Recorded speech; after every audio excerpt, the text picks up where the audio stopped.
Hello mga mamshi! Galing kami sa passport center dito sa sa Nagoya. Nagpa-passport ako ng Japanese passport ni Mirai kasi dual citizenship ko siya. May passport na kami ng Philippine passport. Tapos ngayon today kumuha ko ng Japanese passport niya para dual citizenship siya. Pag gagamitin niya yung Japanese passport pag pabalik ng Japan tsaka sa ibang bansa.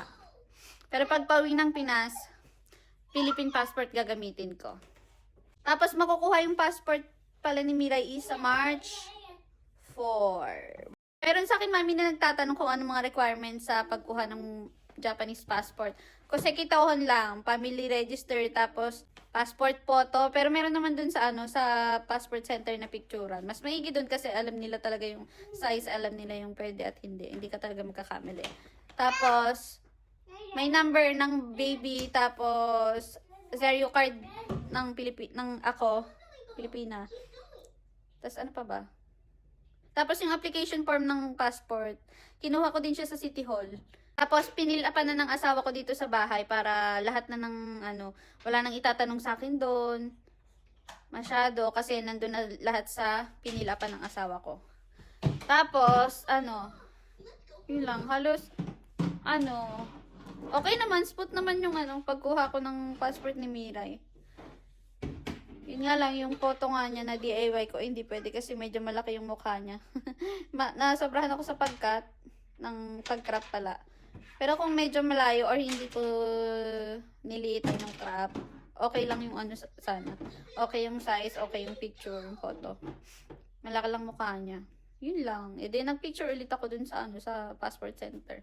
2,000 pa naman, kaya nga ako nag-DIY para makatipid-tipid eh. Kasi ang ginastos ko lang sa DIY ko is 700 yen. Pero, nadoble. 2,700 yen. Lahat-lahat. Pero okay na din. Tapos, ang passport ni Mirai is 5 years. Tapos, 6,500 ba yun? Wait lang. Check ko. Baka magkamali ako eh. 6,300. 5 years. Ang passport ni Mirai.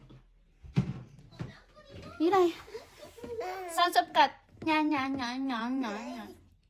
Nya nya nya nya nya. Ito. Sounds of cat daw. Sounds of neko. Nya nya nya. Yun lang for today's video. Thank you for watching. Tsaka naka-makeup pala ako ngayon. Kasi nag-ayos lang ako ngayon. Pero kadalasan nakikita nyo sa vlog ko, wala talaga akong ayos-ayos kasi lagi nasa bahay lang. Lagi akong haggard pag nasa bahay lang. Minsan lang ako mag-ayos, kaya pagbigyan nyo na. Yun lang po, and thank you for watching. Bye-bye! Natane.